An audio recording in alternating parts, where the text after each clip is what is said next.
Bienvenue à notre nouvelle série de balados dédiée à la sensibilisation des communautés canadiennes aux objectifs de développement durable des Nations unies. Grâce au financement généreux du gouvernement du Canada, nous avons l'opportunité de permettre aux jeunes francophones de partout au pays de créer des épisodes inspirants en collaboration avec notre équipe.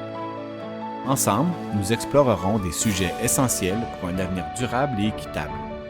Préparez-vous à découvrir des idées lumineuses et des initiatives stimulantes qui façonnent et améliorent notre monde. Bonne écoute.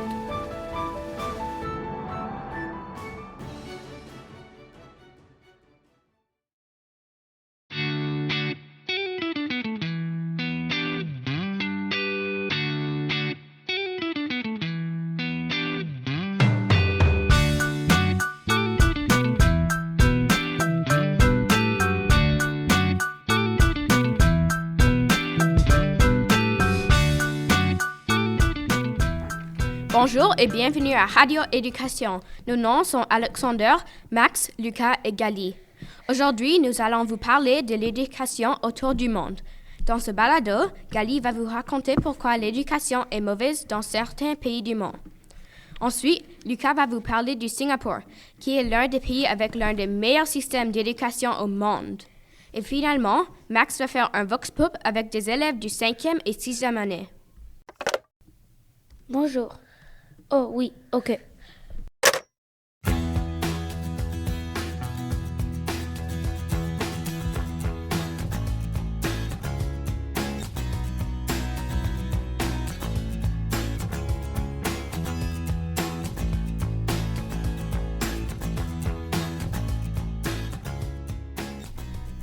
Bonjour, mon nom est Gali et je vais vous parler de la mauvaise éducation dans le monde. Autour du globe, il y a des pays avec un très mauvais système d'éducation. Il y a plusieurs raisons pourquoi un pays peut avoir un mauvais système d'éducation. Et je vais vous parler d'un pays où la plupart des élèves ont les pires notes au monde. Le Tchad est un pays situé au nord de l'Afrique et l'éducation dans cette partie du monde n'est pas très bonne.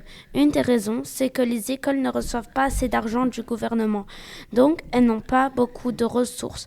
Il n'y a pas assez d'enseignants ou de matériel de bonne qualité et les enseignants sont moins bien formés. Les enfants qui parlent une autre langue ne reçoivent pas beaucoup d'aide, mais ce n'est pas toujours les écoles qui sont le problème.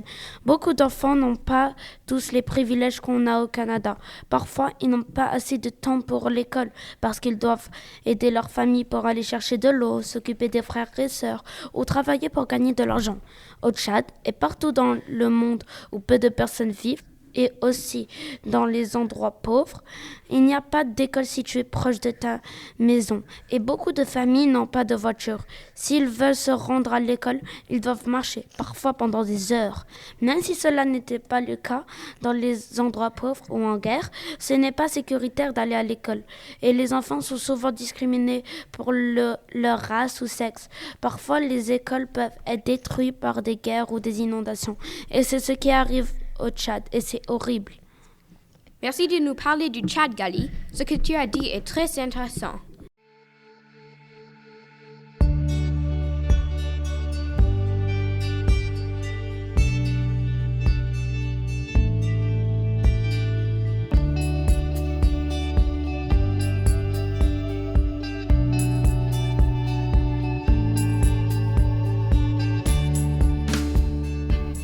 Maintenant, Lucas va nous parler de l'opposé, le meilleur système d'éducation dans le monde, le Singapour.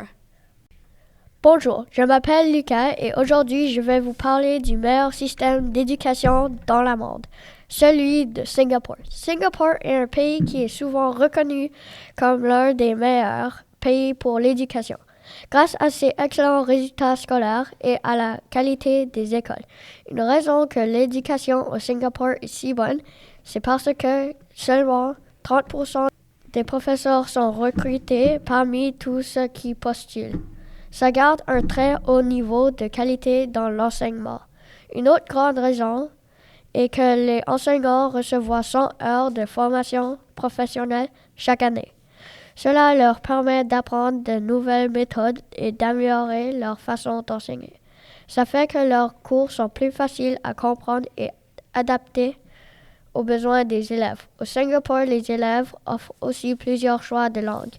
Les langues officielles dans les écoles sont le chinois, le malais et le tamoul, en plus de l'anglais. Cela permet aux élèves d'apprendre de nouvelles langues ou d'étudier dans une langue qu'ils connaissent déjà.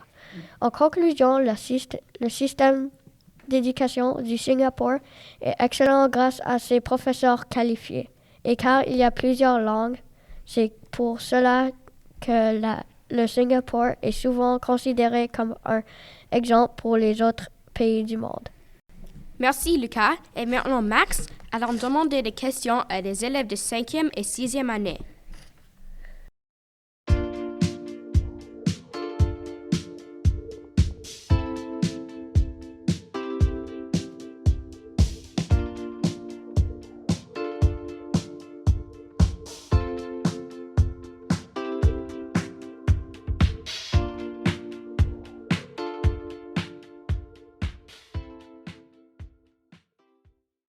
Qu'aimez-vous dans cette école?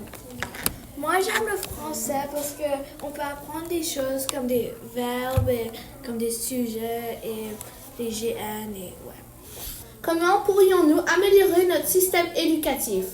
On peut construire plus de parcs et pour les maternelles et à la 2e année, on peut les mettre des mots partout dans la classe. Comme ça, ils peuvent mémoriser les mots. Pourquoi est-il important que tous les élèves puissent aller à l'école partout dans le monde? Washington exploré par mon auteur préféré, Victor Hugo. Sans éducation, on n'aurait peut-être pas d'emploi. Sans emploi, on n'aurait peut-être pas d'argent. Donc on commettra peut-être des crimes comme voler. Le crime est poussé par le manque d'éducation. Pourquoi est-il important d'apprendre à respecter les autres, peu importe leurs différences? Parce que c'est ce qu'on m'a appris. Comment les écoles peuvent-elles encourager la paix et éviter les conflits? Je pense qu'il peut éviter des conflits avec mettre des affiches autour de l'école et faire des présentations de l'intimidation. Comment l'école peuvent-elles nous aider à vivre en bonne santé? Je pense qu'on devrait faire plus d'éducation physique car on s'assoit tout le temps et ce n'est pas bon pour la santé. Merci Max pour votre temps. Maintenant, Alexander et Max vont vous résumer le balado.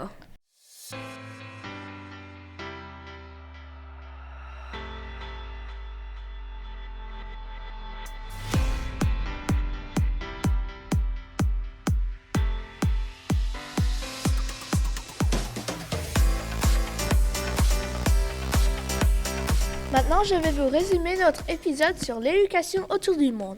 Dans cet épisode, nous avons appris que l'éducation est très différente parmi les pays. Certains enfants ont accès à de très bonnes écoles, quand beaucoup d'autres ont de grandes difficultés pour apprendre. D'abord, Gali nous a parlé du Tchad, où le système d'éducation est très difficile. Les écoles manquent d'argent, il n'y a pas assez d'enseignants qualifiés ni de bon matériel scolaire. Beaucoup d'enfants doivent aider leur famille, travailler ou marcher pendant des heures pour aller à l'école.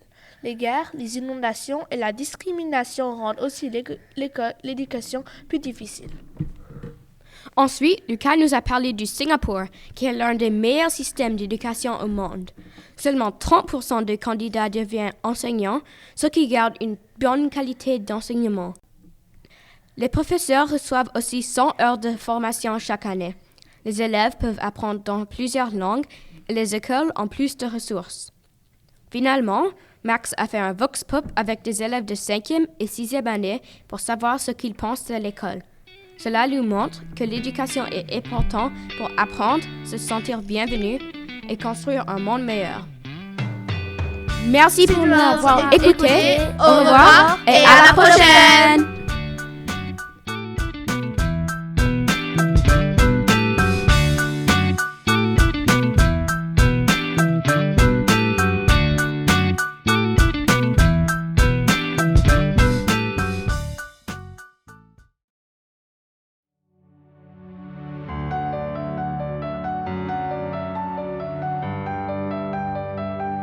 Nous tenons à remercier chaleureusement les écoles participantes pour leur enthousiasme et leur précieuse collaboration. Votre engagement et votre créativité ont été essentiels à la réalisation de cette série. Nous invitons tous nos auditeurs à suivre nos épisodes et à découvrir les autres contenus de notre chaîne des idées lumineuses. Ensemble, continuons à promouvoir les objectifs de développement durable et à impulser des changements positifs dans nos communautés. Au plaisir!